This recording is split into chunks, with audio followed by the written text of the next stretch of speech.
کی سب سے بڑی ڈیولپمنٹ ہمارے فیلڈ مارشل سید عاصم منیر خود تہران گئے ہیں, اور at the same time obviously یہ کوئنسیڈنس تو نہیں ہو سکتا کہ وزیر اعظم جو ہے وہ سعودی عرب میں موجود ہیں. بخار صاحب, ان دوروں کی ٹائمنگ فرسٹ آف آل کہ سائملٹینیسلی دونوں کو کیا جا رہا ہے, اس کی کیا سگنیفیکینس ہے اور اس سے پاکستان کیا اچیو کرنا چاہ رہا ہے؟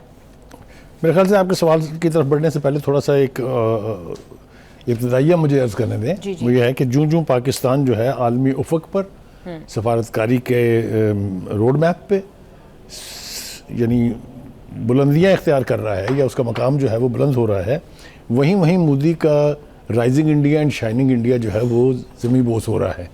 یہ ایک آسپیکٹ ہے اس کا جس کے بارے میں دنیا بھر میں اس کو اب مان لیا گیا ہے کہ واقعتاً یہ صورتحال ہے کہ ہندوستان باوجود اتنا بڑا ملک ہونے کے باوجود ایسے بے بلند باغ دعوے کرنے کے اس پورے منظرنامے پر جس نے دنیا کے امن کو سب سے بڑا چیلنج کیا ہوا ہے اور ایک پورے خطے میں آگ لگی ہوئی ہے, India is nowhere, neither is Modi anywhere, because وہ جا کے انہوں نے جو حماقت اپنی زندگی کی سب سے بڑی کی جس کے اوپر بہت لان تان ہو رہی ہے ان کے اوپر, وہ یہ تھا کہ جنگ شروع ہونے کے قریب تھی, دہانے پر پہنچی ہوئی تھی, اور آپ وہاں جا کے گانا گا رہے تھے فادر لینڈ مادر لینڈ, فادر لینڈ مادر لینڈ.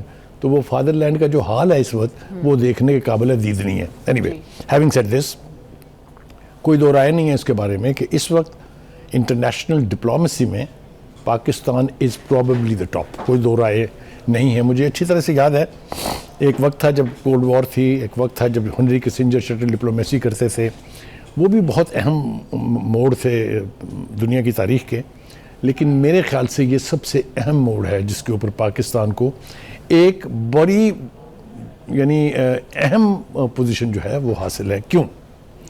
اس لیے کہ ایک تو ہمارے ہاں ہر چیز کا تجربہ بہت ہے, جنگیں ہم نے بھی لڑی ہیں, جنگیں ہم نے بھی دیکھی ہیں, ہم نے جنگوں میں سہولت کاری بھی کر کے دیکھ لی ہوئی ہے, افغانستان میرا مطلب ہے اس سے, اور ہم نے اس کے نتائج بھی دیکھے ہیں کہ جنگ جتنی مرضی بڑی ہو, جنگ جتنی مرضی بڑی طاقت لڑ رہی ہو, بالآخر مذاکرات کی ٹیبل پہ بیٹھ کے آپ کو مسئلے کا حل ڈھونڈنا ہوتا ہے. اور یہی ہوا یہاں بھی کہ باوجود اس کے کہ اسرائیل کی اگر مرضی اور خواہش دیکھیں تو وہ تو ایران کا وجود جو ہے کرۂ ارض سے مٹانے کے درپے ہے. اور بدقسمتی کی بات یہ ہے کہ امریکہ میں کوئی ایک ایسا پریزیڈنٹ میسر آیا جو اس کی ہونکانہ اور احمقانہ اور گھٹیا خواہش جو ہے اس کی تکمیل کے لیے ہر طرح سے اس کے ساتھ ہے. لہٰذا ایک نوبت یہ آئی جو مجھے کہتے ہوئے قطعاً کوئی تکلیف نہیں ہے کہ پہلے لوگ جانتے تھے کہ ایک ہی صہیونی قوت ہے جس کا نام اسرائیل ہے, ایک ہی صہیونی پرائم منسٹر ہے جس کا نام نیتنیاہو ہے. لیکن انفارچونیٹلی جو انفولڈ ہوئے ہیں واقعات ہمارے سامنے, اس سے پتہ یہ چلا کہ نہیں, زائنسٹ کرسچنز بھی ہیں, زائنسٹ ٹرمپ بھی ہے.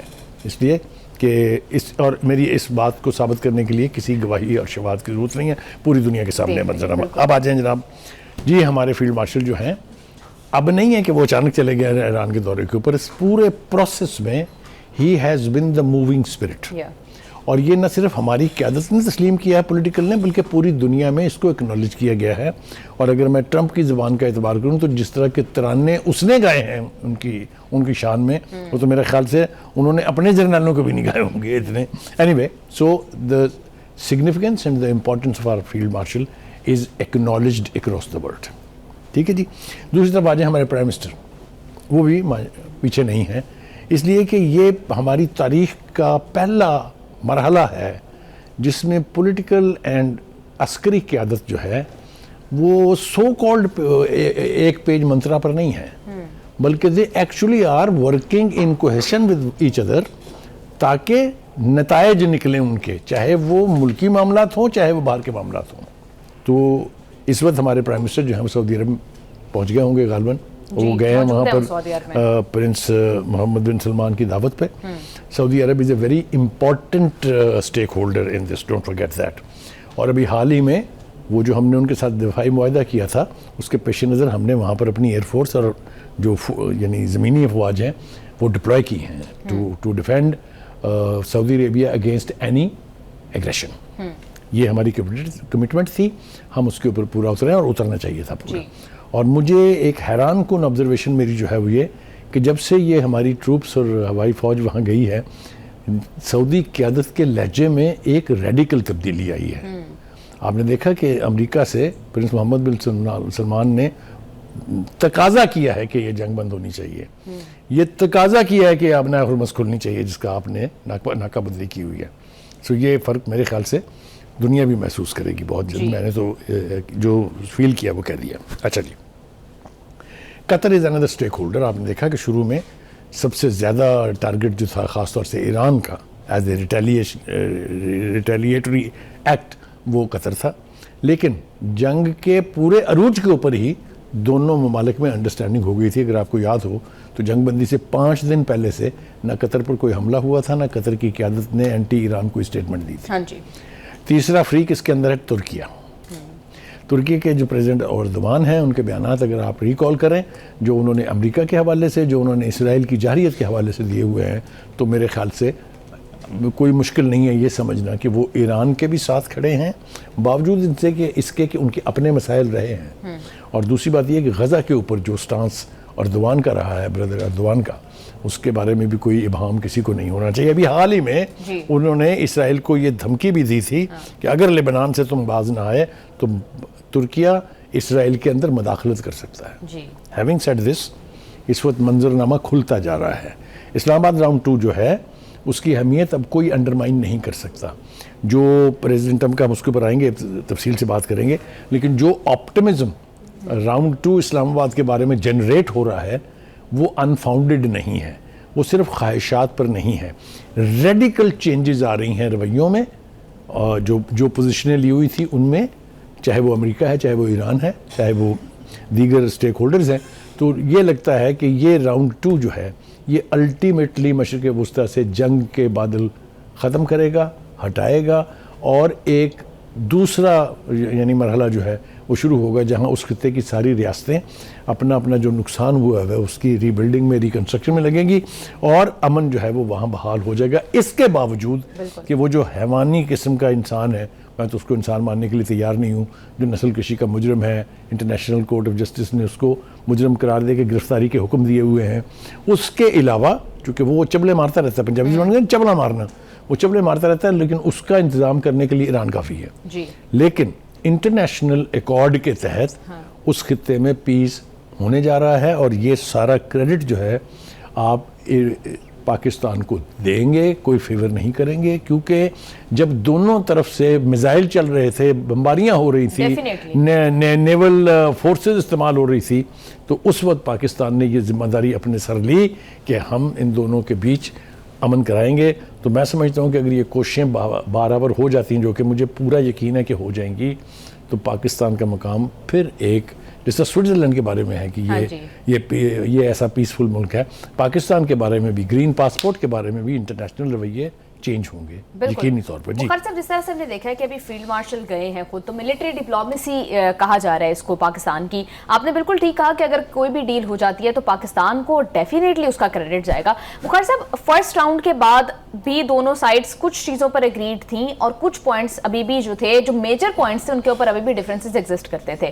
آپ کو لگتا ہے کہ پاکستان کی فیلڈ مارشل جس طرح سے دورے پہ گئے ہیں, وزیر اعظم بھی وہاں پر خطے میں موجود ہیں, تو ان پوائنٹس کے اوپر ایران کو ایگری کر لیا جائے گا کہ وہ تھوڑا سا کمپرومائزنگ پوزیشن میں آئے؟ دیکھیے, پہلی بات تو یہ ہے کہ فیلڈ مارشل کیوں ہے اس ساری گیم پلان میں. اس لیے کہ مشرق وسطیٰ جو ہے یہ فوجی کانفلکٹ ہے, یہ جنگ ہے فوجوں کے بیچ, اور اس کے بیچ میں کسی ایک فوجی کا at the senior level who is designated as field marshal, اس کی موجودگی جو ہے وہ ہر ایک کے لیے قابل قبول بھی ہوگی, اور یقینی طور پر جنگ سے بچنے کے لیے, جنگ کے اثرات کو کم کرنے کے لیے میرے خیال سے اس نوعیت کا جرنیل جو ہے وہ ضروری تھا اس کے اندر ہونا. کیونکہ پینٹاگون کے بس کی بات نہیں جب تک اس کے اوپر وہ سیکٹری پیٹ ہیگسٹ بیٹھا ہوا ہے, who is a great Zionist himself, جس کی زبان جو ہے اس کو کوئی شاید جس سے کوئی خیر کی بات نکل ہی نہیں سکتی ہے کبھی. بالکل ٹھیک کہہ رہے ہیں. خیر صاحب, آپٹکس بہت میٹر کرتے ہیں جب بھی اس طرح کی کوئی بھی ڈپلومیٹک ایکٹیویٹی ہو رہی ہوتی ہے. ایک تو یہ کہ فیلڈ مارشل صاحب یونیفارم میں گئے ہیں, سیکنڈلی وزیر داخلہ صاحب محسن نقوی صاحب کو ساتھ لے کر جانا. دیکھیں, محسن نقوی کے ساتھ جانے کی 2 وجوہات ہیں. ایک تو یہ کہ ایران کے ساتھ محسن نقوی کے تعلقات ہمیشہ سے بہت کارڈیل رہے ہیں, وہ چاہے کونسل جنرل کے لیول پہ ہوں چاہے امبیسڈر لیول کے اوپر ہوں یا حکومتی لیول کے اوپر ہوں. آپ کو یاد ہوگا کہ ایز انٹیریئر منسٹر اور اس سے پہلے ایز چیف منسٹر وہ ایران کے متعدد دورے کر چکے ہیں. تو ایران کی لیڈرشپ کے ساتھ ان کی انڈرسٹینڈنگ جو ہے وہ باکمال ہے, مطلب آپ سمجھ لیں کہ وہ باکمال ہے, اس لیے وہ جو ہے ہمراہ جانا ان کا ہمیں سمجھ میں آتا ہے. دوسری بات یہ ہے کہ ہمیں یہ نہیں بھولنا چاہیے کہ ڈیلیگیشنز تو واپس چلے گئے تھے, وینس بھی چلے گئے تھے عراق کی اور کالیباف بھی چلے گئے تھے, مگر ان دونوں کے وفود کے کچھ لوگ جو ہیں وہ اسلام آباد میں موجود رہے جو اس پوری ڈیولپمنٹ میں ان کا بڑا کردار ہے. انہوں نے آپس میں بے پناہ ملاقاتیں کی ہیں, بے پناہ ایکسچینج آف ڈاکومنٹس ہوئی ہیں, تو وہ بھی بہت ممدوح اور معاون ثابت ہوئے ہیں اس بات کو یہاں تک لانے میں. تو ان کا بھی کریڈٹ جو ہے یہ خاص طور سے اپنے فارن آفس کو بہت کمپلیمنٹ کرنا چاہیے, جس نے اتنی ہیکٹک ایکٹیویٹی پہلے بھی افورڈ کی, سسٹین کی, اور اب دوبارہ اس کے لیے تیار ہو رہا ہے. Pakistan is well prepared to hold the second round of talks. بالکل بھائی صاحب, بڑی اسپیکولیشن کی بیس کے اوپر سوال ہے کہ فیلڈ مارشل صاحب ظاہر سی بات ہے جب خود گئے ہیں تو آپ کو لگتا ہے کہ وہاں کے سپریم لیڈر سے ملاقات ہوگی ان کی؟ دیکھیں, سپریم لیڈر کا جہاں تک تعلق ہے ابھی تک ان کو وہ باہر نہیں نکلے ہیں, اور اس کی وجہ یہ ہے کہ امریکہ ان کو ٹارگٹ کیے ہوئے ہے, اور کوئی ڈھکی چھپی بات نہیں ہے. یہ ہم مفروضوں پر بات نہیں کر رہے ہیں. انہوں نے ہٹ لسٹ کے اوپر ان کا نام رکھا ہوا تھا. انہوں نے اپنے باپ کو کھویا ہے, انہوں نے اپنے بھائی کو کھویا ہے, انہوں نے اپنی بھابھی کو کھویا ہے, انہوں نے اپنی بیٹی. اتنا بڑا نقصان برداشت کرنے کے بعد بہت مشکل کے ساتھ وہ اس بات پر آمادہ ہوئے ہیں کہ ابھی وہ سرفیس نہ کریں, مگر ان کے بیانات, ان کے جو ریاکشنز ہیں وہ عوام الناس تک پہنچ رہے ہیں ایران میں بھی, اور دنیا بھر میں بھی ان کے میسج کی گونج جو ہے وہ سنائی دیتی ہے. ہیونگ سیڈ دیٹ, اب آ جائیے جناب ذرا تھوڑی سی بات کر لیں کہ اصل میں ہو کیا رہا ہے. ٹھیک ہے جی. پہلی بات تو یہ ہے کہ جی ٹرمپ جو ہے ان کا آپٹمزم جو ہے وہ قابل دیدنی ہے کہ وہ یہ کہتے ہیں جنگ تے مک گئی جی. یعنی وہ ہے کہ آپ خرابی بھی خود پیدا کریں اور پھر اس کو اچھائی میں بدلنے کو خود لیں. جی بخاری صاحب, وہ تو کہہ رہے ہیں کہ جنگ ختم ہونے لگی ہے. ہاں, میں نے کہا نا کہ ان کا جو آپٹمزم ہے وہ قابل دیدنی ہے. لیکن ایک بات میں یہاں کہتا چلو موقع ہے چونکہ تو کہہ دینا چاہیے, وہ یہ کہ پاکستان نے امریکہ کو ایک سے زیادہ مرتبہ فیس سیونگ بھی دلوائی ہے اور سیف ایگزٹ بھی دلوائی ہے. حوالہ دے دیتے ہیں اس کا. پہلی بات تو یہ کہ سوویت یونین کے خلاف جو جنگ ہوئی تھی, اگر پاکستان نہیں ہوتا, مجھے اپنے مرحوم جنرل حمید گل کے الفاظ یاد آ رہے ہیں کہ میں ان امریکن جنرلوں وغیرہ کو کہتا تھا جب یہ آتے تھے یہاں پر کہ او جنرلمین یو ڈونٹ ایون نو دا ٹیرن, کہ وہاں کیا سرزمین ہے کیسی, وہاں لینڈسکیپ کیا ہے, آپ آرام سے بیٹھے وی ول ہینڈل اٹ. اور انہوں نے کیا بھی. تو سوویت یونین کو توڑنے کا, سوویت یونین کے خلاف وہ جنگ جیتنے کا سہرا اگر کسی کے سر ہے تو وہ پاکستان ہے. ایک اس کے بعد ہم نے وار اور terror, war on terror, international war on terror میں ہم نے جو قربانیاں دی ہیں, ہماری فوج نے, ہمارے سویلینز نے, 80,000 کے قریب لوگ جو ہیں وہ اپنی جان کا نذرانہ پیش کر چکے ہیں اس ٹیررزم کو ختم کرنے کے لیے, جس میں 8 سے 10,000 کے قریب ہمارے فوجی سپاہی نہیں بلکہ افسران بھی شامل ہیں ان میں. اور ایک بات اور حیران کن میں بتاتا چلوں یہاں کہ پوری دنیا میں جو ملٹری آپریشنز ہوتے ہیں یا جنگ ہوتی ہے اس میں ریشو ہوتا ہے 1 آفیسر اور 10 سپاہی کام آتے ہیں. یعنی ہمارے ہاں یہ ریشو 1 آفیسر اور 5 سپاہی ہے. یعنی یہ پوری دنیا کی افواج کی تاریخ میں آپ کو نہیں ملے گا کہ ہمارے آفیسرز جو ہیں وہ جوانوں کے ساتھ قدم بقدم لڑتے ہیں, پیچھے ٹینٹوں میں بیٹھ کے مزے نہیں لیتے. تو یہ بھی میں نے کہا یہ بتا دوں. اور تیسری مرتبہ بھی یہ ہے کہ ایران اور امریکہ کے بیچ جو جنگ ہے, جو اسرائیل نے جس فتنے کو جنم دیا تھا, اس میں بھی ہم بہت کوشش کر رہے ہیں کہ صلح بھی ہو جائے, ایران کی پریسٹیج بھی بچ جائے اور امریکہ کو فیس سیونگ بھی مل جائے. میرے خیال سے جو اس وقت دورے ہو رہے ہیں اس کی بنیادی آبجیکٹیو یہ ہے. بخاری صاحب, ڈونلڈ ٹرمپ کافی آپٹمسٹک تو لگ رہے ہیں جنگ بندی کے لیے, لیکن پہلے بھی مذاکرات جب ہو رہے تھے تو جے ڈی وینس کا آنا وہ اس بات کی نشاندہی کر رہا تھا کہ سنجیدہ تو تھی دونوں سائڈز, لیکن بخاری صاحب کچھ پوائنٹس ایسے تھے جن کے اوپر ڈفرینسز بہت زیادہ اسٹرانگ تھے. وہ یورینیم کا مسئلہ تھا, وہ ایران کا نیوکلیر پروگرام تھا, ایران کے میزائل پروگرام تھا, لبنان کے اوپر بمباری تھی, اب نئے ہرمز کو کھلوانا تھا. تو بخاری صاحب ان کے اوپر, ان پوائنٹس کے اوپر کون سی سائڈ گیون کرے گی, کیا گیو اینڈ ٹیک پاسبلی ہو سکتا ہے, اور خود پاکستان کے وفود کا جانا تہران میں کیا ان پوائنٹس کے اوپر ایگری کرنے کے لیے یا ان کو سمجھانے کے لیے یا کچھ؟ دیکھیے میرے خیال سے ہمارے فیلڈ مارشل یہ پیغام لے کے گئے ہیں کہ ان سارے سینسٹیو پوائنٹس جن کا آپ نے ذکر کیا ہے, ان میں سے کس کس کے اوپر امریکہ آپ کو سپیس دینے کے لیے تیار ہے, اور اسی طرح سے جو ایران جواب دیں گے ایرانین لیڈرشپ جو جواب دے گی وہ امریکہ تک پہنچایا جائے گا. دس از ہاؤ, جس کو صلح کہتے ہیں نا, جس کو کہتے ہیں جنگ ختم کرنے کے طریقہ کار یہی ہوتے ہیں. کوئی بھی ونر نہیں ہوتا, بیسیکلی دونوں کی گریس بھی بچتی ہے, تبھی تو کسی ایگریمنٹ پر پہنچتے ہیں نا آپ. مثال کے طور پہ یہ جو یورینیم افسودگی کا مسئلہ ہے, امریکہ در پہ ہے کہ جو ان کے پاس افسودہ یورینیم ہے وہ بھی ہم نے لے جانی ہے, اور آئندہ کے لیے 20 سال کے لیے آپ اس کو بند کر دیں. اگر معاہدہ اس بات پر ہو جائے کہ آپ 10-20 سال نہیں, 5 سال, 6 سال, 7 سال کے لیے اس کو سسپینڈ کر دیں صرف, اور ہم آپ کے یہ یورینیم نہیں مانگتے لیکن اس کو کسی جگہ پارک کروا دیں جو آپ کی مرضی کی ہو, اپنے ملک سے نکال دیں, تو یہ ایگریمنٹ کی گنجائش نکلتی ہے نا اس کے اوپر. اسی طریقے سے ابنائے ہرمز ہے کہ اگر آپ اس کو ایرانین ٹیریٹری مان لیتے ہیں کہ ہاں جناب یہ ایرانین وہ ہے, اور کوئی ایسا میکینزم, کوئی ایسا نظام بن جاتا ہے کہ اس کو ایک کلیکٹیو اتھارٹی کوئی انٹرنیشنل لوگوں پر مبنی جو ہے وہ اس کو کنٹرول کرے, تو کوئی بعید نہیں ہے, اس پر بھی ہو سکتا ہے. میزائل پروگرام کے حوالے سے میں آپ کو ایک بات بالکل کلیئرٹی کے ساتھ کہنا چاہتا ہوں کہ ایران اس کے اوپر بج نہیں کرے گا, اس لیے کہ ایران نے یہ ثابت کیا ہے کہ دنیا کی سب سے بڑی فوجی قوت اور دنیا کا سب سے بڑا ذلیل ترین انسان جو نیتنیاہو ہے, اس کو سبق پڑھانے کے لیے ہمارے صرف میزائل کام آئے ہیں. جی بخاری صاحب, اگر ایران کانسٹنٹلی اس موقف کے اوپر رہا ہے کہ یورینیم افزودگی ایران کا حق ہے اور وہ پیسفل پرپزز کے لیے یہ کرنا چاہتی ہے, شروع سے جب سے مذاکرات ہوئے لاسٹ ایئر, جنگ بھی اسی وجہ سے برداشت کی ایران نے کہ وہ اپنے حق سے دستبردار نہیں ہو سکتے, اگر اب ایران یورینیم افزودگی چھوڑ دیتا ہے یا نہیں چھوڑے گا تو بالکل نہیں, پرسنٹیج پہ آئے گا, یہ تو میں نے بالکل نہیں کہا, کوئی سوال نہیں پیدا ہوتا, کیونکہ ایرانیین سمجھتے ہیں کہ یہ صرف ہمارے معاملے میں نہیں ہے, دنیا کے ہر ملک کا یہ حق ہے کہ وہ نیوکلیر ٹیکنالوجی کو پرسو کرے فار پیسفل پرپسز. ایران نے, وہ ایک ورلڈ لیڈر کا مجھے نام بھی یاد آ جائے گا, اس نے کہا کہ اگر ایران نے بم بنانا ہوتا 47 سال کافی ہوتے ہیں نا, تو انہوں نے نہیں بنایا, تو اس کا مطلب یہ ہے کہ they have no intention.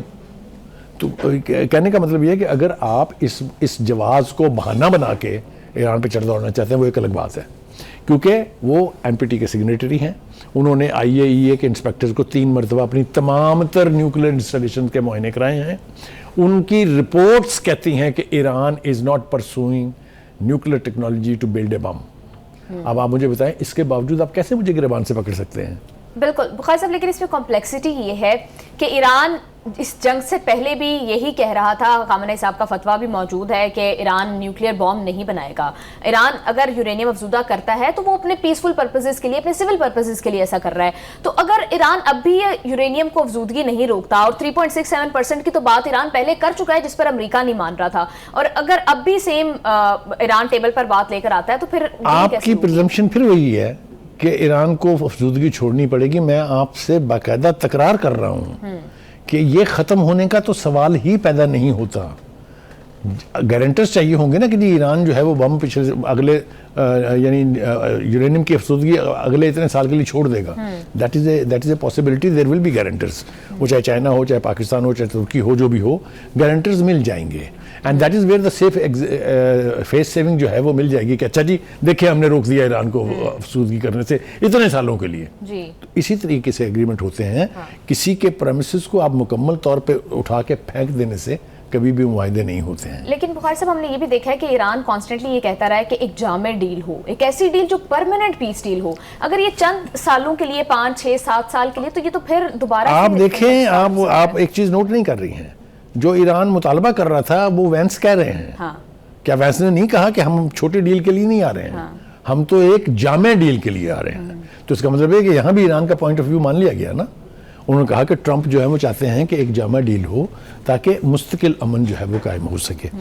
آگے چلتے ہیں جناب. دوسری بات یہ ہے کہ ٹرمپ جو ہے وہ اس غلط فہمی میں ہے کہ ہم نے جو قیادت شہید کر دی تھی ایران کی, اب وہاں ایک نیا نظام ہے, اب وہاں ایک نئی نسل ہے لیڈرشپ کی. Absolute nonsense. Absolute nonsense. Anybody who knows Iranian system, anybody who knows Iranian revolution, وہاں پر میں بتانا چاہتا ہوں کہ آپ کے ایڈوائزر آر ایڈیٹس. وہ آپ کو غلط فیڈ کر رہے ہیں. آپ کو یہ اندازہ ہی نہیں ہے کہ جتنی سین لیڈرشپ تھی, جتنے ویژن کے لوگ تھے, وہ تو آپ نے کر دیے فارغ.